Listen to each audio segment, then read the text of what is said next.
One of the things that has been coming up a lot for me, because I've been doing a lot of my teacher training internationally and within Australia, is just how overjoyed so many teachers and students are when I show them just how much turnout they actually have that they never knew they had. My way of approaching hips changed dramatically due to something that happened to me when I was young. I was told, you don't have great turnout, don't bother too much with classical, dance because you love it, you're never going to be a professional classical dancer. And I was told that it was my bones.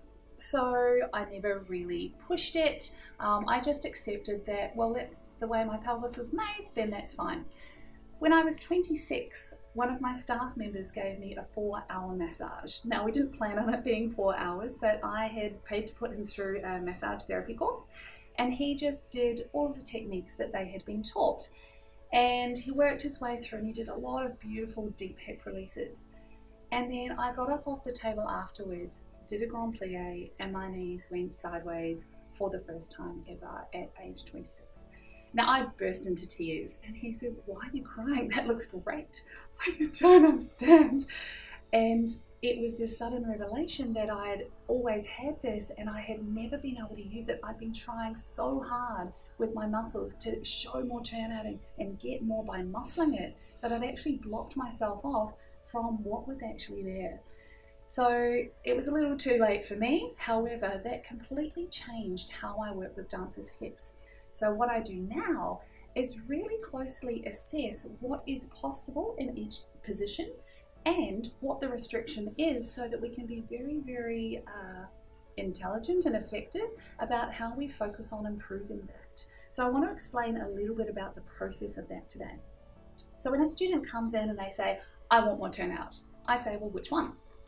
And they're like, "What do you mean? Just turnout?" I said, "Well, you've actually got about 7 different ranges of turnout, because you have standing leg turnout, turnout en fondue, turnout in retire, turnout devant, sitting in second, à la seconde, and up the back. Which one would you like?"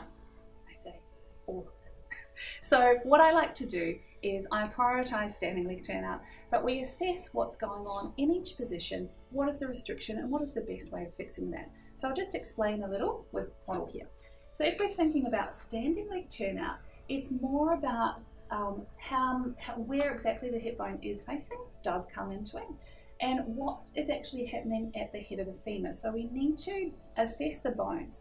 However, what I find is that most of the time when I test this, there's a huge amount of restriction through the muscles and through the fascia at the front of the hip.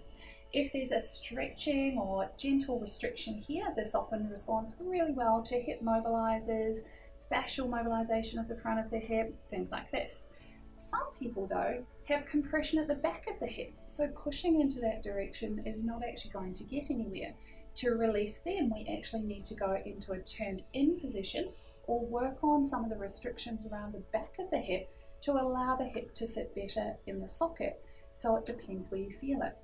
If we look at turnout and retire, the hip is in quite a different position. And a lot of the time I find that this is blocked by a lot of gripping deep in the groin. I don't just go on and try and directly release that. This muscle is holding on for a reason, and it often indicates that there's some weakness around the hip that we need to work on. We will work on mobilizing it to open it out, but I don't want to take away the support that the body has before I've built the strength to support underneath it. If we look at turnout devant, beautiful. This is a really interesting position, and we often check this way. A huge amount of people have way more range in this position than they realize. But we need to be very, very careful about where the restriction in the hip is. Is it pinching in the front? Is it stretching through the back? Is it pain coming down into the knee? So based on the feedback I get, we can really work on safe ways of mobilizing to get a little bit more range. And if they already have fantastic range, then how can we actually strengthen this specifically so you can use it when you're dancing?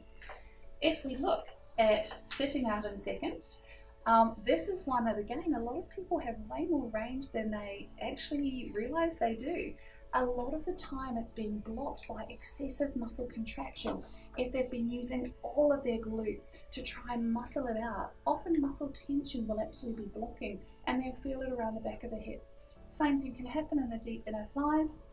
or in the front of the hip. So depending on where we feel it, we change our treatment.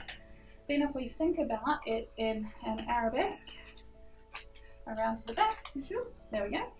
The hip has to actually sit in quite a different place in the socket, and a lot of this positioning comes from the very fine muscle control through the whole line through the back, rather than just focused in the hip. So I have to look at how it's working in the whole line to stop bunching and contracting through the front of the hip. So if you want better turnout, A, chances are you have a whole lot more than you actually realise. B, having some soft tissue work, some hands-on therapies can really, really help in opening out that capacity. It's very, very important. 3, that we work out exactly what those restrictions are and very safe ways of going into them. I usually say that pushing in the direction you want to go is the slowest and most dangerous way of getting there. We need to be a little smarter. And 4, we really need to work out why those particular structures are holding on so tightly in the first place. Is there an underlying weakness that actually needs to be addressed to make sure that you can get better and better and better long term, rather than constantly having the same areas be tight? So I hope that's helped clear a little bit of the air around flexibility around the hips, and hopefully you can discover your true turnout a little bit earlier than I did.